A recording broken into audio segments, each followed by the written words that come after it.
O Papa João Paulo II, né, foi um homem que mudou a história do mundo. Eu não tenho dúvida sobre isso. Porque quando ele foi eleito Papa em 1978, o mundo vivia aquela guerra fria tremenda entre a Rússia e os Estados Unidos, e todos nós estávamos assim com um medo terrível de qualquer hora acontecer uma guerra nuclear que pudesse acabar com toda a humanidade. Mas graças a Deus, o Papa João Paulo II foi a mão de Deus, né, usado por Nossa Senhora de Fátima, exatamente para desmanchar, né, o comunismo em 1989. Uma história muito bonita. Por causa disso mesmo, ele foi baleado, né, no dia 13 de maio de 1982, no dia de Nossa Senhora de Fátima. Ele foi baleado. É interessante que, quando ele foi para a clínica Gemelli, lá em Roma, chegou quase morto na clínica, perdeu muito sangue até chegar na clínica, imagina. Né? Mas, quando ele recuperou, ele falou para os cardeais que foram visitá-lo, né? Uma mão puxou o gatilho, mas teve uma outra mão, a mão dessa senhora que está aqui, ó. Teve uma outra mão, né, que dirigiu a bala. Ou seja, não permitiu que a bala atingisse um órgão vital dele. O Papa chegou a perder grande parte do intestino dele, mas não atingiu um órgão vital que pudesse dar uma hemorragia que seria fulminante. É interessante 13 de maio, né? Porque há uma história que gira tudo em torno de Nossa Senhora de Fátima, né? Porque a gente sabe que o comunismo começou na Rússia exatamente em 1917, exatamente no ano em que Nossa Senhora começou a aparecer para as crianças. E disse para as crianças, né? Vai acabar a Primeira Guerra, mas se os homens não mudarem, vai acontecer uma segunda, e aconteceu a Segunda Guerra Mundial, né? E ela disse para as crianças, né, que o Papa devia consagrar a Rússia ao Imaculado Coração dela. E segundo os documentos, o Papa João Paulo II realmente consagrou o mundo inteiro e a Rússia também, em 1984, 85, ao Imaculado Coração da Virgem Maria. E poucos anos depois, em 1989, a gente viu então desabar o Muro de Berlim, o Muro da Vergonha, aquele muro que dividiu a Alemanha, né, em duas partes, a Alemanha Oriental, a Alemanha Ocidental, dentro da cidade de Berlim. E, claro, por causa disso o Papa foi baleado, né? Quando a polícia secreta, a polícia da Itália concluiu o inquérito, né, sobre o atentado ao Papa, né, que foi aquele turco Ali Agca, muçulmano, que atirou nele, a queima-roupa, né? Um milagre o Papa não ter morrido, né? A polícia italiana concluiu, né, que quem queria matar o Papa foi a KGB russa. O que era a KGB russa? A Polícia Secreta da Rússia, que usou aí um muçulmano para despistar, não quis usar um russo, né? Mas a polícia italiana deixou bem claro.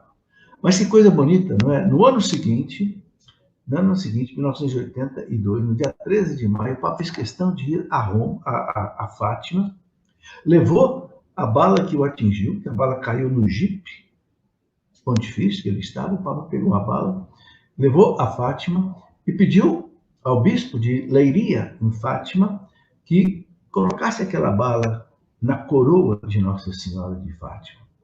Essa coroa eu vi lá em Fátima uma vez. Que coroa é essa? Essa coroa é muito interessante, né?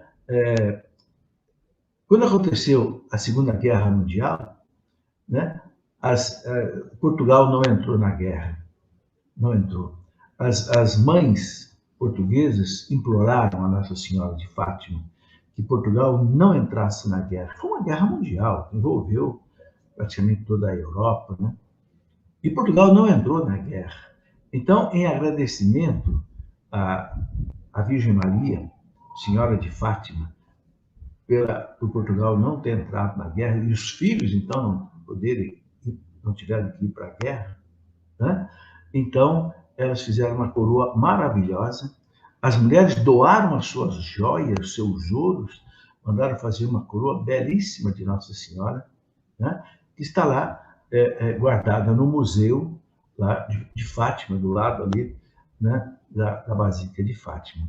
Essa coroa foi colocada em Nossa Senhora assim poucas vezes. Mas aí, quando o Papa pediu para que colocasse o projétil que atingiu ele, né? E quase o matou, na coroa, as pessoas que fizeram a coroa, os artistas, não sabiam onde colocar a bala. Imagina, colocar uma bala numa coroa toda feita de joias preciosas, né? Mas é que coisa interessante, os artesãos notaram que havia um buraquinho bem assim na frente da coroa. E eles experimentaram encaixar a bala ali.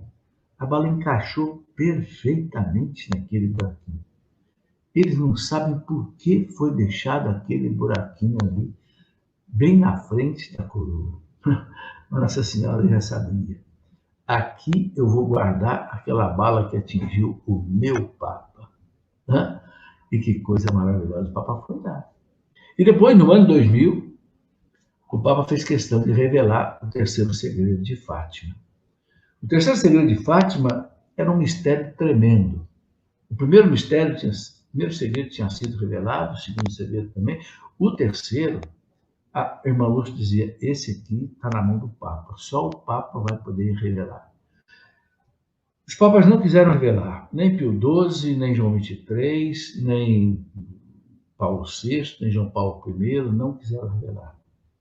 Quando o Papa estava no hospital, na Clínica Gemelli, em Itália, baleado, ele teve uma intuição. Pediu para os cardeais trazerem para ele o terceiro segredo de Fátima, que estava guardado secretamente no Vaticano. E ele leu. E ele chegou à conclusão que o segredo de Fátima falava de um bispo vestido de branco que caía baleado, né, lá perto da cruz. E o Papa entendeu que aquilo era com ele. E mandou, então, que o cardeal Ratzinger, que depois se tornou o Papa Bento XVI, explicasse esse terceiro segredo. Né? E o cardeal Ratzinger fez toda uma explicação do segredo. O segredo dele é assim, cheio de simbologia, cheio de analogia, não é uma descrição assim, como disse o cardeal secretário do Vaticano, não é uma exposição assim fotográfica, não. Uma coisa assim, as visões, as aparições são assim simbólicas, né? Tem que ser interpretado. Então, Bento XVI foi lá e conversou com a irmã Lúcia, que quem recebeu o segredo de Nossa Senhora de Fátima. E a irmã Lúcia leu e disse, é isso mesmo aqui. A mim coube receber o segredo, a igreja cabe interpretá-lo. Pronto. Aí o Papa mandou o seu cardeal, chefe de Estado do Vaticano, né, na época, lá em Fátima, no dia 13 de maio do ano 2000, o cardeal então lesse, né, na presença do Papa lá, a revelação do terceiro segredo de Fátima, que consistia basicamente no quê? Consistia exatamente toda a ação comunista no século XX, veja, 2000 terminou o século XX. Começou lá praticamente no ano de 1900. Todos esses 100 anos do século XX girava em torno do quê? O comunismo ateu materialista querendo destruir a igreja. Essa foi a tônica que o terceiro segredo de Fátima colocou, que a irmã Lúcia concordou, né? E que foi revelado. Inclusive, eu estive uma vez lá em Portugal, uma das vezes que eu fui a Portugal pregar lá em Fátima, eu conversei com uma médica chamada doutora Branca, que tratou da irmã Lúcia até a irmã Lúcia morrer. E a doutora Branca um dia queria conversar comigo, eu fui até o consultório dela, na cidade de Coimbra, onde a irmã Lúcia estava, e eu perguntei para a doutora Branca se a irmã Lúcia tinha falado alguma coisa sobre o terceiro segredo de Fátima, se ainda tinha mais alguma coisa para revelar ou não. A doutora Branca me disse, não. A irmã Lúcia me disse que tudo foi revelado. Não tem mais nada para ser revelado. Okay? Então, isso marcou o pontificado do Papa João Paulo II. Caiu o comunismo, que era o grande monstro do século XX, em que nós todos, quem viveu lá na década de 80, década de 70, sabia o medo que nós tínhamos de repente, acordar com uma guerra nuclear que acabaria com o planeta. Porque os pesquisadores diziam que os Estados Unidos e a Rússia tinham um potencial bélico, atômico, nuclear, para destruir a Terra 50 vezes. Vocês já pensaram o que é isso? Mas, graças a Deus, o comunismo caiu, né? E o perigo passou naquela época, não sabemos hoje. Bom, então, esse grande Papa, meus irmãos, ele, pelas mãos de Nossa Senhora, ele mudou a história do mundo. Agora, uma coisa interessante, né? Esse Papa foi devotíssimo de Nossa Senhora. Tanto assim que o brasão pontifício dele, já de bispo, tinha essa expressão totus tuus, Maria, todo teu, Maria. E ele disse que ele aprendeu essa devoção a Nossa Senhora quando ele tinha de 20 a 24 anos. Ele trabalhava nas fábricas lá na Polônia, era obrigado a trabalhar, porque os nazistas já tinham invadido ali a Polônia, né? E ele trabalhava numa fábrica de soda. Ele leu, nesse período, o tratado da verdadeira devoção à Virgem Santíssima de São Luís de Montfort. E São Luís pede para fazer uma consagração ali. E o Papa fez essa consagração. Ele diz que isto mudou todo o pensamento dele com relação à devoção à Nossa Senhora. Ele diz que antes ele tinha um receio de que uma devoção muito forte à Nossa Senhora pudesse colocar Jesus nas sombras, em segundo lugar. Mas ele fala, não, com o tratado da Virgem Maria, né? Eu entendi que quanto mais você venera a Virgem Maria, mais glória você dá a Jesus. E aí é aquela máxima que São Luís de Montfort coloca no tratado. Fazer tudo por Maria, com Maria, em Maria e para Maria, para fazer tudo por Jesus, com Jesus, em Jesus e para Jesus. Ou seja, a devoção, a oração à Virgem Maria não para nelas, vai a Jesus. Não é à toa que João Paulo II dizia que a oração predileta dele era o Santo Rosário, o Santo Terço. Até escreveu uma encíclica, né, sobre isso, Rosarium Virginis Mariae, o Rosário da Virgem Maria. E ele recomendava que as pessoas rezassem o terço, rezassem o rosário na adoração ao Santíssimo.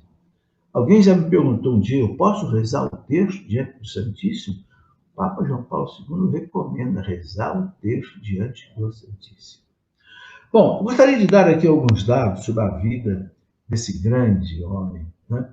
João Paulo II, ele nasceu no ano de 1920, né?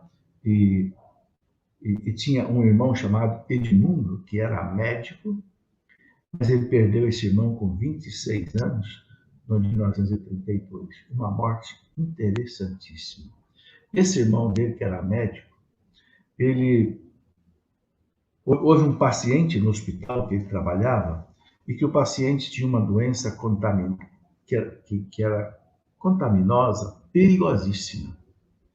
E os médicos do hospital se recusaram a tratar desse doente para não ser infectados por aquela doença.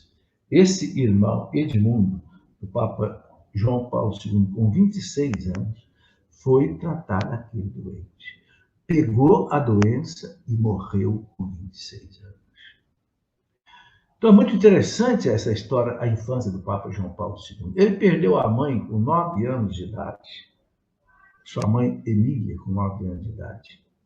Perdeu o irmão com 26 anos de idade, era o único irmão que ele tinha. Depois, aos 20 anos de idade, ele perdeu o pai, num ataque cardíaco, perdeu o pai. Com 20 anos de idade, ele já não tinha mais ninguém na família dele. Nem pai, nem irmão, nem irmão. Estava debaixo do jugo nazista, ele passou perigo de morte várias vezes, né? E aí ele entrou para o seminário, né? Cursou o seminário. Primeiro trabalhou dos 20 até os 24 anos, obrigado pelos nazistas nas fábricas de soja, fábricas de construção, etc, etc.